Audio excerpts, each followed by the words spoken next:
Escape from Hamas. Reporting from New York, here's Bill Hemmer. Good evening, I'm Bill Hemmer, and this is a Fox News exclusive, Escape from Hamas. Once again, Middle East violence dominates the news. A murderous rain of missiles on Israeli cities, launched by the terrorist organization Hamas. Israeli defense forces pounding the Gaza Strip in retaliation.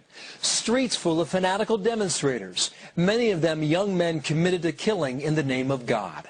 This hour, we bring you a story of a young man, the son of a top Hamas leader who once led similar street protests. But his story ends in a way you will not expect. He says that after a long journey through darkness, he finally saw the light. As you're about to hear, that young man now has a lot to say, some things that will shock and offend many people. This Fox News investigation goes deep into the very heart of Hamas itself and inside one of Israel's highest security prisons, where Hamas also flourishes. And in the end, we will take you to a quiet Christian haven here at home in the United States.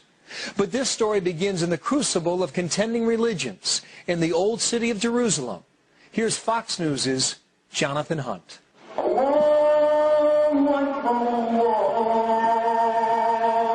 Millions of people have come to Jerusalem and found their lives changed. Muslims, Jews, Christians, even atheists have been deeply affected by the sights, sounds and history of this, the cradle of three of the great religions. For one young Palestinian man named Moshab Hassan, the change wrought by Jerusalem was different, even more profound and disturbing. He had grown up in the West Bank. His father, Sheikh Hassan Youssef, was a founder of Hamas, the radical Islamic group that now controls the Palestinian territories and which was founded with the aim of destroying Israel. And Moshab Hassan himself was a leader of the Islamic Youth Movement, an equally radical group. He personally fought Israeli tanks and troops on the streets of Ramallah. He was seen as a future leader of radical Palestinians. But a chance meeting right here at this spot would radically alter everything Moshab Hassan believed in. This is one of the entrances to Jerusalem's old city, home to some of the holiest places in the world. Among them, the Temple Mount and its western wall for Jews, the Church of the Holy Sepulchre for Christians, and the Al-Aqsa Mosque and the Dome of the Rock for Muslims. Moshab Hassan's chance encounter with a Christian tourist not only ripped apart his deeply held belief in the Muslim faith, it would also change forever his life and the lives of his family. Moshab Hassan believes with all his heart that that chance meeting might also very well change the world. And his denunciations of Islam are harsh and startling. Every Muslim who read the Quran, if they allow themselves to listen to this Quran and believe in the same time that this is from God, I think they are sick and they need help. Moshab Hassan says he got that kind of help and his life has indeed changed. Thank you, Lord. Amen. And like so many others around the world who converted to Christianity, Moshab Hassan says all it took to set him on his journey was one reading of the Bible. I loved Jesus immediately. Why? Love your enemy. That was the one that moved me from deep and changed my life forever. I've been suffering for a long time. It's like my medicine became. It's not a drug. It's not it's not like Quran. Quran is a drug. The Quran is a drug, you say? Islam is a drug. Incendiary words from a young man on a mission. But Moshab Hassan believes his story can change the lives of millions of Muslims, whose faith he feels is also in crisis. I believe that Islam is collapsing already. Because it's collapsing? It is collapsing. It looks from the outside, it's growing, but from the inside, it's completely collapsing. It's not giving answers to the people. It's not improving their lives. It's not helping them at all. Within 10 years, that's it. Islam's going to be over. So how did this faithful son become so disillusioned with everything the powerful father he loved and admired brought him up to believe in? What led him to become so disgusted with Hamas, the movement his father helped to found, that he now repeatedly and bitterly denounces it? How did he lose faith in radical Islam and turn instead to evangelical Christianity? And how does he plan to persuade millions of Muslims to abandon their faith, a faith he says is misguided, or as he now puts it, is nothing more than a drug? And how did he escape the hell of the Middle East conflict and end up in a place many consider paradise on earth? Mossab Hassan's journey from the west bank of the Jordan River to the west coast of America, from the crucible of radical Islam to the heart of the Christian faith, when we return. Welcome back to Escape from Hamas. As you have seen, Mossab Hassan was born into the top tier of Hamas leadership. So what did that mean when he was growing up? Once again, Jonathan Hunt. Mossab Hassan is building a new life in Southern California. It could hardly be more different to the life he was born into. Poverty, violence and death on a daily basis made the west bank of the Jordan River one of the toughest places in the world to grow up at the height of the Israeli-Palestinian conflict. But for Mossab Hassan, it was simply home, the only home he knew. I didn't leave the West Bank till I was 20 years old. And he can't forget the streets he walked as a child. My best place is my town. I love my town. Ramallah. Ramallah. You'll go back there? Hopefully soon. The memories he cherishes the most are of the games he played as a young boy. Like running outside in the nature, playing soccer. You had a soccer ball? Yeah, I had a soccer ball. And where did you play? My favorite spot was the cemetery, actually. You played soccer in the cemetery? In a cemetery. This is that cemetery here in the heart of Ramallah, next to Mossab's old home. As you can see from the thousands of headstones here, what was once a largely empty space is now filled, and many of these tombs contain the bodies of Palestinian fighters.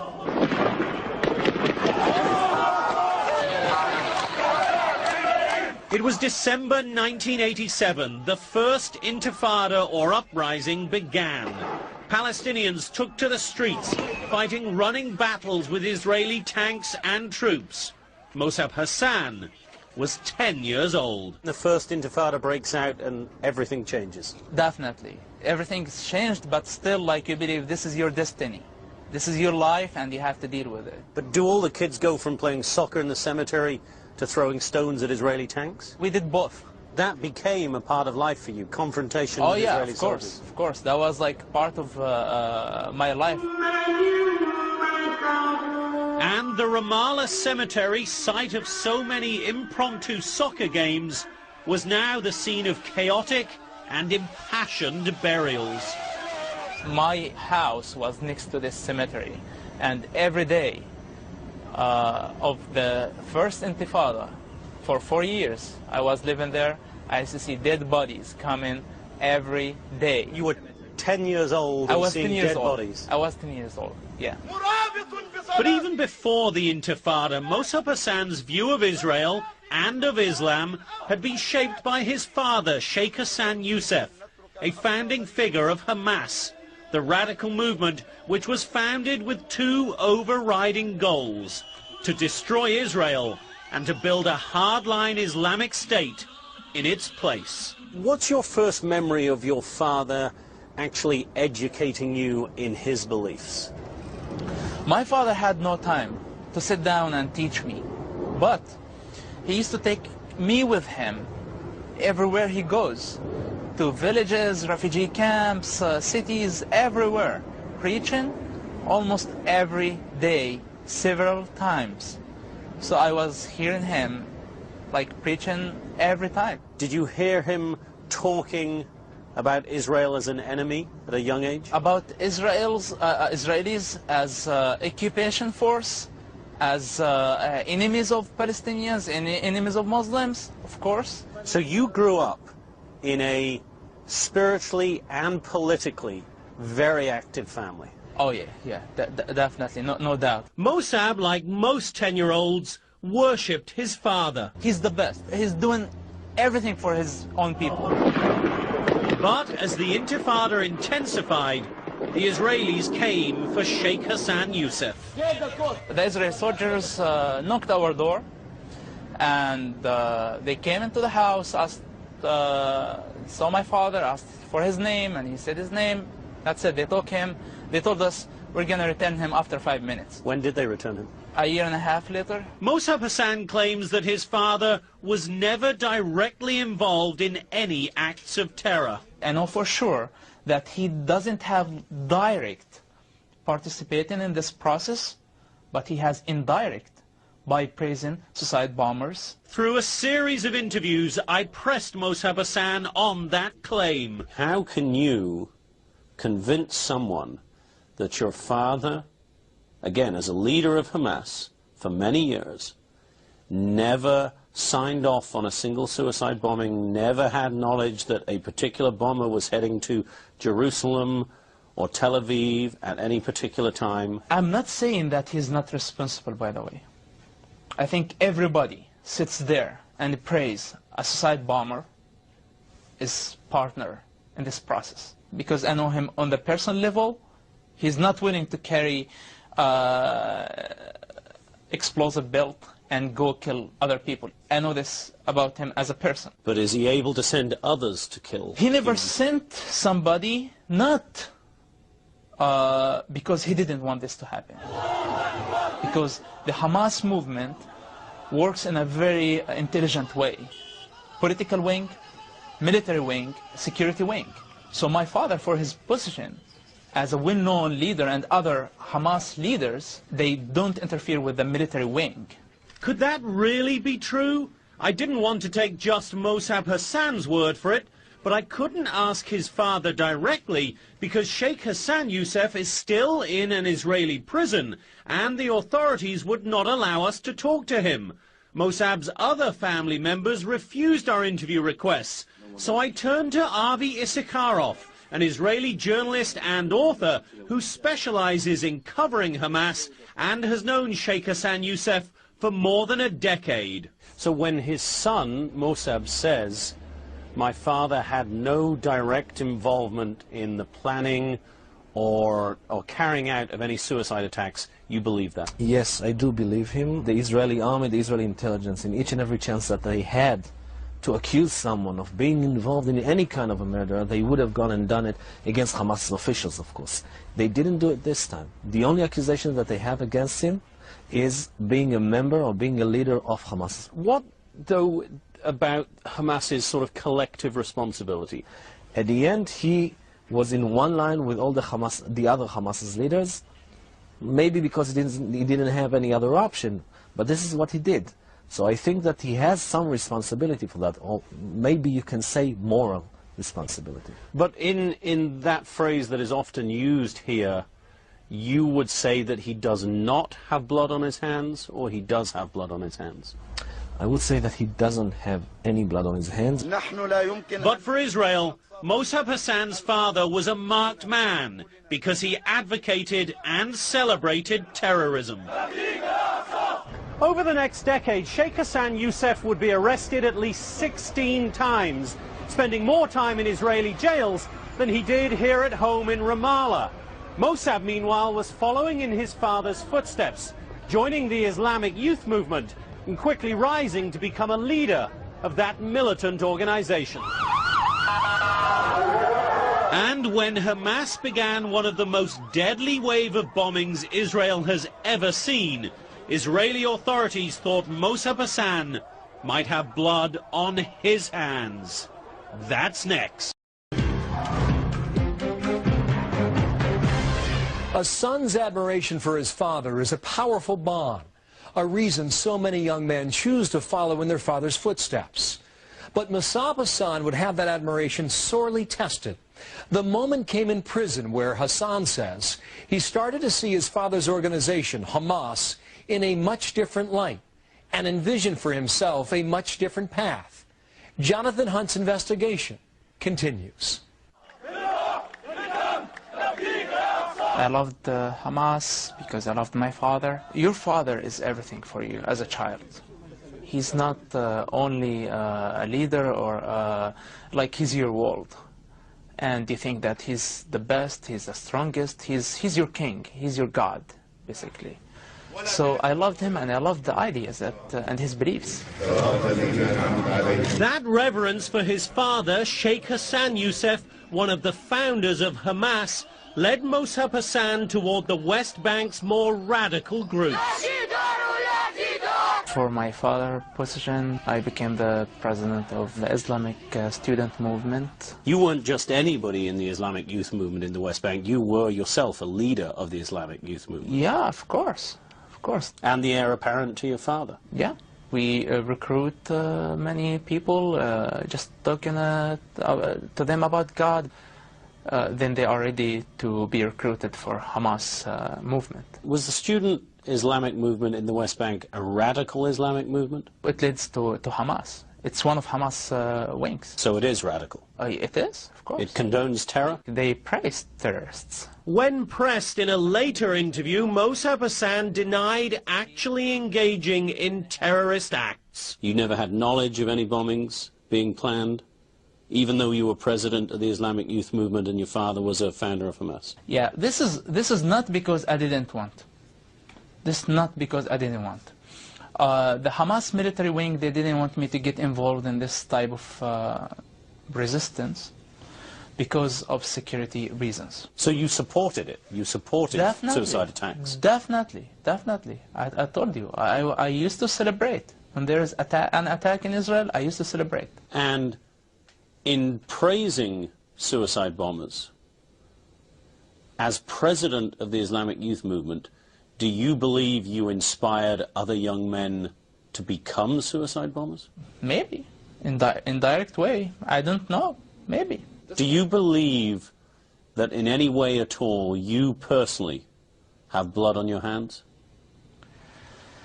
Indirect way, definitely not. But maybe like indirect ways, probably.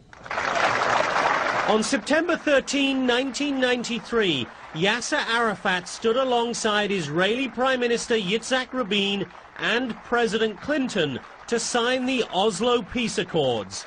Hamas wanted no part of it, and as the peace process moved forward over the next months and years, began plotting a new campaign of terror.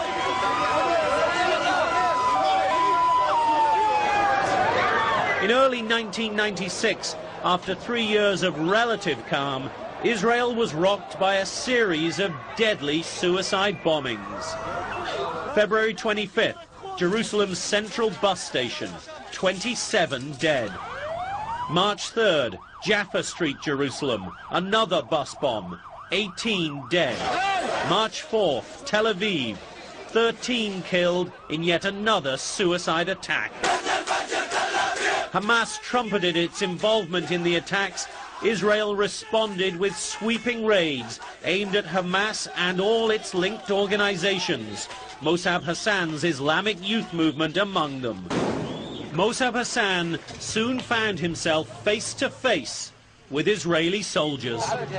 They put me in a small cell for about a couple of hours. After that, they bound me again and handcuff me, put the blinds on my eyes, put me in a jeep with 3 soldiers, hit me all the way from Beit El to Almasih in Jerusalem, West Jerusalem. Had you been involved in any planning?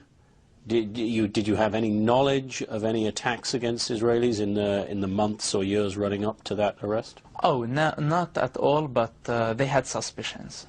Of course, like being the son of my father, they had some suspicions that I might know something.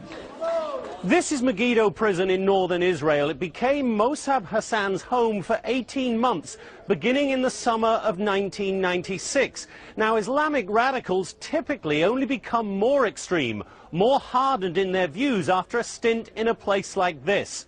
but that is not what happened to Mossab Hassan.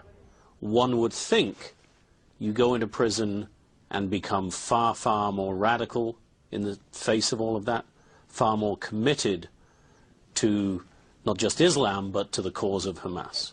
But that's not what happened. Yeah, definitely this is not what happened. I saw in Hamas, I saw in Islam as a solution for humanity, for my people. So Hamas and Islam were the solution to the problems of the Palestinians, in your eyes? In my eyes, definitely. This is how I saw it. I believed in it. So what on earth happened in prison? The answer when we come back. Welcome back to Escape from Hamas. I'm Bill Hemmer. As what is being called all-out war unfolds in the Gaza Strip this week, many people around the world cannot understand why this turmoil in the Middle East is so intractable, why the peoples of the region can't simply live in peace. Even many of us who have covered wars in the region have the same difficulty comprehending all of it. Maybe it's because most of us can only get so close to the conflict and, in effect, only so close to the main perpetrators of the violence.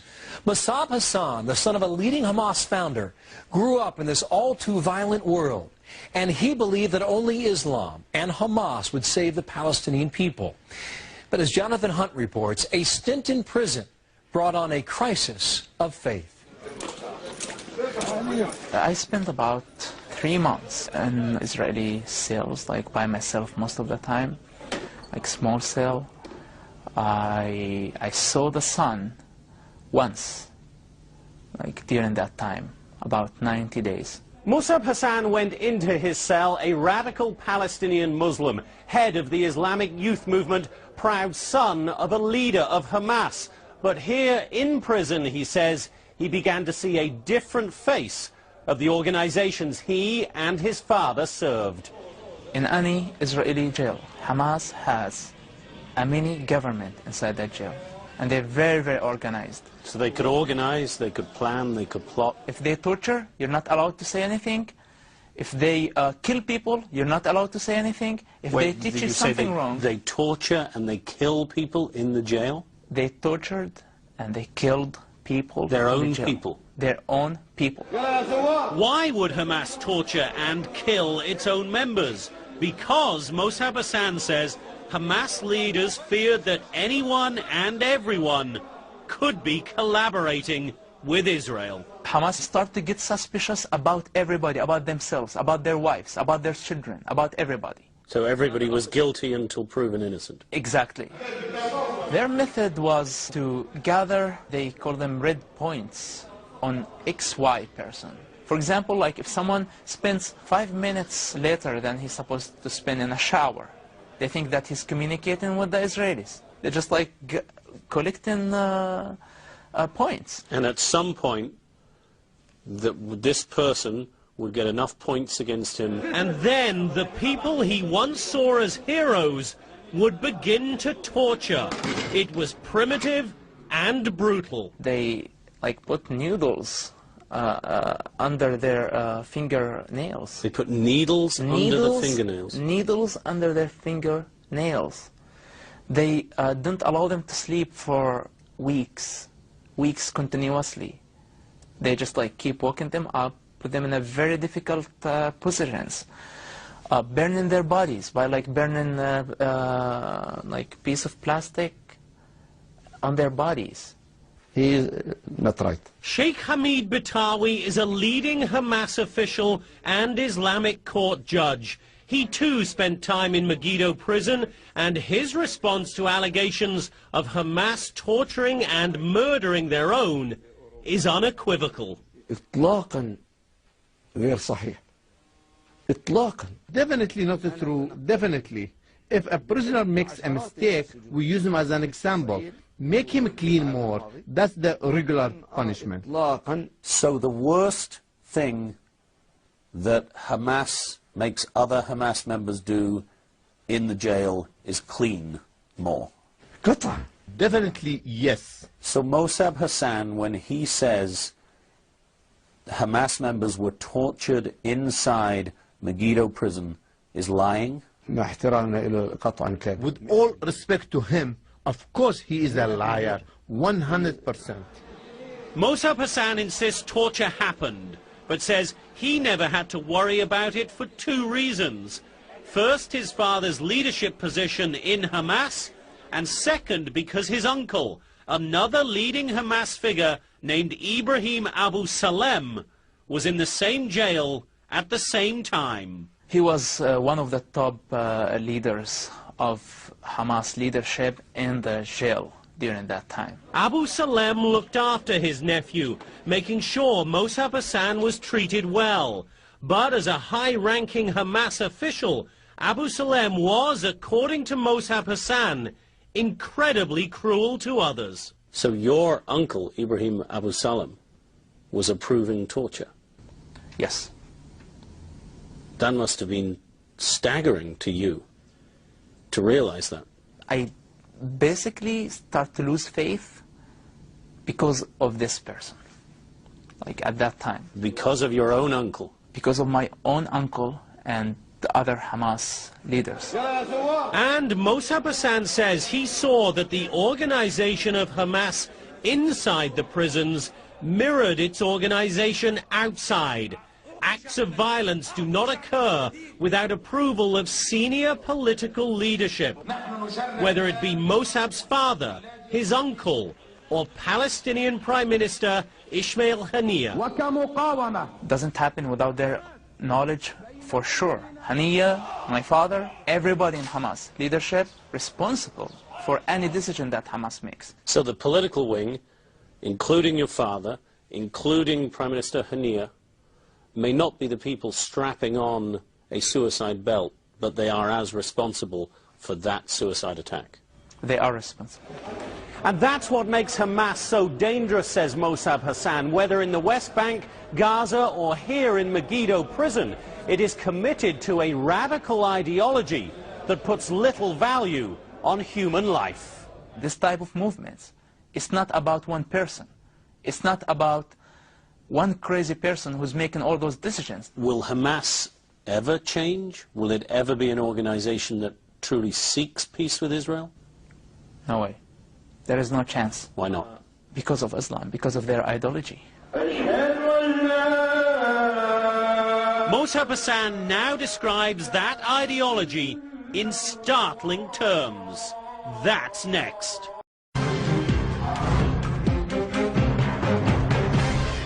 Welcome back. St. Paul's conversion on the road to Damascus is one of the central stories of Christianity.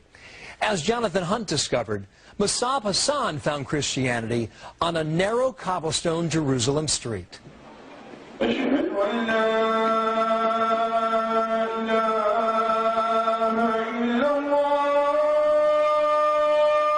With his faith in Hamas and Islam shattered by his prison experience, Mossab Hassan was a lost soul. But a rare visit here to Jerusalem changed his life. He was approached by a young man, a Christian tourist on the street, who invited him to come and read the Bible. Mossab Hassan says that moment changed everything for him, transforming him from an Islamic radical into a Christian soldier, and launching him on a journey that he believes will lead millions of Muslims into what he sees as the light. This guy just walking the street down the street, inviting people to Bible talk, Bible study. I understood that he is inviting me to something related to Christianity. I accept the invitation. I went there. I started to read the Bible. And for Mossab Hassan, one biblical phrase changed his life. Love your enemy. A young man whose father had been arrested multiple times by the Israelis, who had thrown stones at Israeli tanks, who had seen people dying on a daily basis, read, love thine enemy, and that changed your life. I never heard this before. Nobody taught me this before. It was a profound moment for Mossab Hassan, but not the proverbial thunderclap. Not a call to conversion, more an awakening. For a young man brought up in a deeply spiritual family, strictly Islamic, turning his back on his faith because of one reading of the Bible was simply not possible. I couldn't move with my Christian faith before I solved my problem with Islam. So you had to test your religion? Test my religion in secret, very carefully. Very carefully. It took me a long time to do this. Restudying Islam? Restudying Islam from different point of view, not relying on people from the West, not relying on Christians, just relying on myself. The year was 2000. Mossab Hassan was spending many days in these hills around Ramallah, secretly studying the Bible and the Quran side by side. It was a difficult time for a young man struggling with a crisis of faith. I had like a mental conflict every day. It was an impossible situation. In studying the Quran, Mossab Hassan found what he calls thousands of inconsistencies. What Muslim sheikhs or religious people do, that they focus on only one part of Islam. Which part do they focus on? The part that they need for that time. If it's a war zone, if it's wartime, they're talking about jihad. If it's our relationship to Christianity and we have to coexist with them, live with them in peace, they bring verses talking about peace. If they have to fight Christians, they bring the verses that... So it's like very political religion. And this way, I discovered that the Islam is the most bipolar religion on earth, that you can find whatever you want. So the Quran contradicts itself? In so many ways. Mossab Hassan was now finally ready to accept that his future was as a Christian. But given his life up until now, given his father's position in Hamas, that would have to remain a secret, known only to him and a handful of Christian friends. For months that became years, he would walk the hills of the Holy Land, seeking out places to study and pray, secretly and safely. It's very challenging and it's very dangerous, yes. I walked those same hills with one of Mossab Hassan's Christian friends, a friend who spent many days studying with Mossab and who is still too afraid to be identified. It's the toughest situation that I face through my life, to my Christianity life. So it was safer to go with him and meditate and worship the Lord just secretly, because we know that the tension that has in the religions here in Jerusalem or Ramallah, it's very tough. It's very tough, especially between Muslim and Christian. For Mossab Hassan, it was increasingly clear he couldn't stay in the land where he was born. He had difficult decisions to make. Your life would have been easier had you never picked up the Bible. Of course. Just like to stay in my, under my drug, the Islam. It's the Islam, you're under the drug. Now I have my own responsibilities. And now I see that this path is the right path. This is talk that does not deserve a response. Sheikh Hamid Batawi, the Hamas official and Islamic court judge, says Mossab Hassan's view of Islam is wrong and offensive. Islam is a true religion with 1.5 billion believers. We challenge the world to find anything that is not right in the Holy Quran. And if Mossab said these things, he maybe was drunk, made so by your people in the US, or he was threatening or was giving dollars and shekels to say this. But Mossab Hassan stands by his powerful, jarring words. You've said that Islam is magic. Islam is a drug. The Quran is not the word of God. Those are incredibly incendiary words. I know that. But it's the truth. It's the truth. Mossab Hassan, of course, was no stranger to the brutality of Hamas and of radical Islam. He knew that once he spoke out, he'd be a target.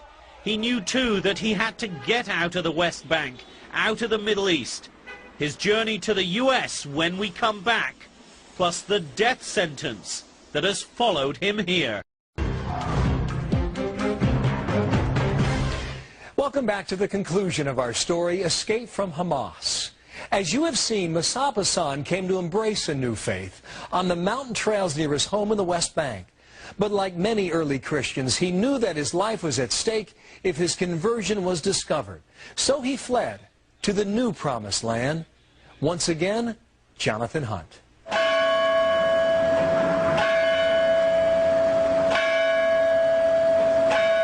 Mossab Hassan says his life had become almost intolerable.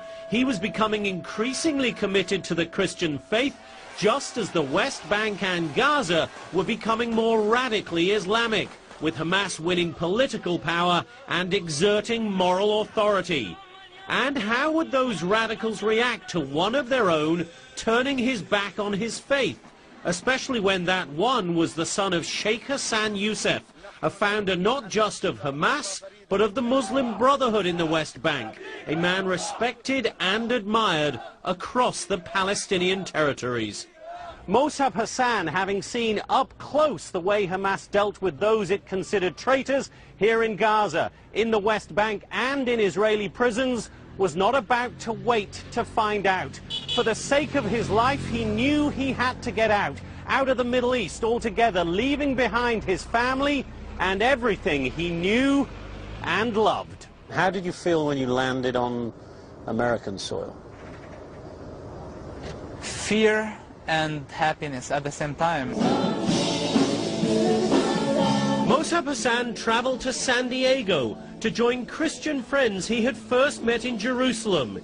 He joined their evangelical church, Barabbas Road, and found in his new faith and his new country a sense of serenity and security. I can go to my church easily. I'm protected for my opinions. So this is, I couldn't get this back there. And finally, with those newfound feelings of freedom, Mossab Hassan was ready to fully embrace his new faith, to take the plunge, literally. With his church friends by his side, he was baptized in the Pacific Ocean off of San Diego. You may be wondering how in the world a Palestinian with Mossab's background was allowed into the United States. So were we. Mossab says he simply applied for a US visitor visa and it was granted. Did his application raise any red flags with US immigration or Homeland Security authorities? We don't know. One thing that is unusual, Mossab, who is now applying for political asylum, has already been given authorization to work here. That said, Mossab told us he is not working and is living off the generosity of members of his church. He says he sleeps on the floor of one of the members' homes. This much is certain. A source with Mossab's knowledge of Hamas would be of value to the American anti-terror effort. And Mossab did tell us off camera that the FBI has in fact contacted him, but he would give us no detail, only saying there is more to come. That was more than we heard from FBI sources, who simply told us they believed Mossab was who he said he was. Turn with me to 2 Peter 1:21. And what about his conversion to Christianity? After interviewing Mossab several times over several months and talking with people in the Mideast and here who know him, it is hard to believe his faith is not sincere. We love you, Lord. It's in Jesus' name I pray. Amen. I have my family, it's my church. Those are my people, they love me. And now that he's here in the United States, Mossab Hassan feels free to speak his mind, to take on Islam, to urge the entire Muslim world to take a long, hard look at itself and the faith on which it is founded. I think if they allow themselves to listen to this Quran and believe in the same time that this is from God, I think they are sick and they need help. You sit here and say things like that, you are going to make millions, millions upon millions of Muslims very, very angry. I'm not trying to offend Muslims. I love them. Those Muslims are my family. But you are going to offend people and you are going to put your life in danger, aren't you, by doing this? Some of them will be offended. Some of them will be offended. But I am sure, I believe that many of them will wake up. Some of them will try to kill you. They will. They will. If they will kill me, they will kill this body. But the question, what about my soul? What about my ideas? What about my beliefs that I shared with everybody? Will they be able to kill this? I don't think so. A Fox News exclusive now, an inspiring story of a young man who saw bad things happening and decided to take a stand. After we broadcast Mossab Hassan's first interview with us on Fox News, it spread like wildfire across the internet and around the world. Within days, Al-Qaeda, the world's most notorious terrorist group, responded, issuing a lengthy statement criticizing Hamas for allowing this young man to convert to Christianity, and concluding by quoting the chilling words of Muhammad, "Whoever changes his religion, kill him." Are you scared? I don't want to die. And I don't want to pretend that I like to die. I love to live. I love to serve my Lord. But if this will be the challenging, and this is how I prove my faith, I ask God to give me patience to do it. And Mossab Hassan says his family will likely also suffer. How does that make you feel? Do you think you shouldn't have done this? You shouldn't have gone public? No, I had to do this. I had to do this because this is going to change so many people's lives. Hopefully, my family's life. You believe your father will one day become a Christian? He's not too far from Christianity. He's very close. I told him that. I told him you're very far of Islam and you're very close to Christianity. That was my last sentence to him. How do you think he reacted to that? He cried. Tears of joy or despair? I don't think it was joy at that moment. One day he will understand. So for now, Mossab Hassan is separated spiritually and physically from the family he loves. He is making a new life in a Christian community. He has asked for asylum here in the US, a legal process that is ongoing.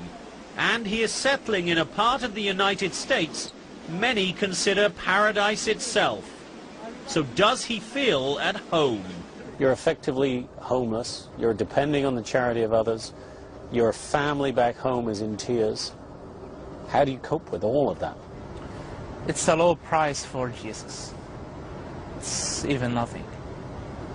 It's like comparing to what he has done to us, it's nothing. For me, sand is sand, water is water, people are people everywhere. It's all the same. Your paradise is in here, and your hell as well.